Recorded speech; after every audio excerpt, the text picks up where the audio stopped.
ever crack open a book and it's like, boom, instant bestseller. Everyone's talking about it. Yeah, like it just hits something. Totally. And Yeah. The Monk Who Sold His Ferrari, that's definitely one of those. But Sure. what's cool about today is, we're not diving into the actual book. Right. You sent us like what seems to be someone's notes, they're personal, Right. almost like a study guide on it. It's like a behind-the-scenes look at how the book really hits somebody, right? Exactly. It's like their aha Mhm. moments, I love that. Yeah. So we've got Julian, this high-powered lawyer, ditches the Ferrari for, well, a lifeless ordinary. Yeah. But what struck me in these notes, it wasn't about go sell all your stuff. There's this deeper shift they caught on to. Oh, absolutely. Like, it's funny you say that because the thing that jumped out to me right away was just how much it emphasizes the internal over the external. Like, true happiness, it's not about what you have, it's an inside job.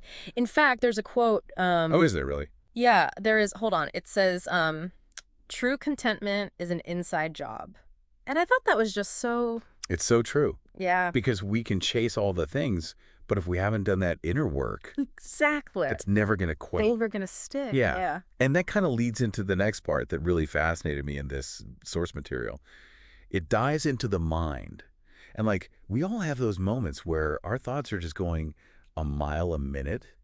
It's like having 50 tabs open in your brain and you're trying to like have a conversation with somebody. Right. And you can't find the right tab. You can't find the tab. Exactly. And they're all loading slowly. Yes. Oh, it's the worst. And it's funny you should say that because they actually have this thing about it's like taming the mental chatterbox. I love that. I know, right? And so that really resonated with me. It's like, how do we actually do that?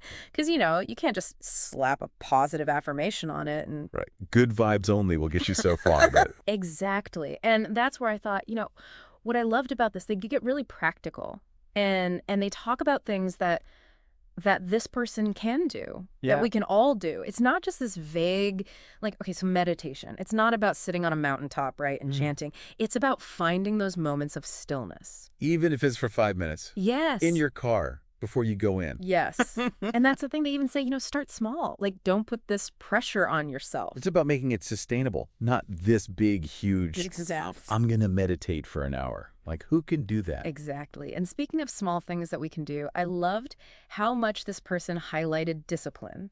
Now, I know when people hear discipline, they think, oh gosh, like, what am I giving up? But it's really about building those small habits, that consistency. Yeah, and I think, especially in our world today, where everything is instant gratification, everything's on demand, that discipline is almost a lost art.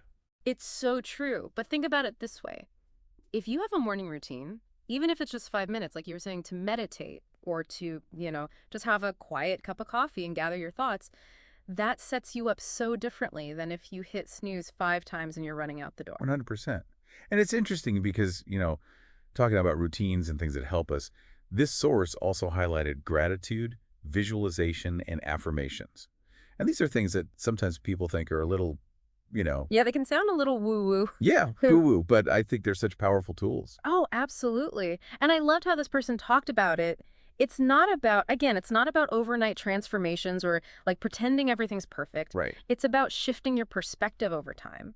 Gratitude is not about pretending that, everything is rosy. It's about finding those things to be grateful for, even when things are tough. It's choosing where you focus your energy. Exactly. And this kind of leads into the last point in here that really stuck with me was this idea of service to others. Like finding your purpose, but outside of yourself. Exactly. And, Yeah. it's not necessarily about, oh, I'm going to go like join a monastery. And it's about incorporating these things into your daily life. Absolutely. It's about how do I take this and make it my own?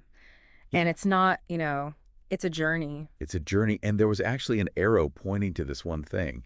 And it said, I can't remember the exact quote, but it was about never stop learning. Yes. And I thought that was such a good way to kind of, Yeah, like it's all interconnected. it all ties together. Yeah. Oh, I love that. Yeah.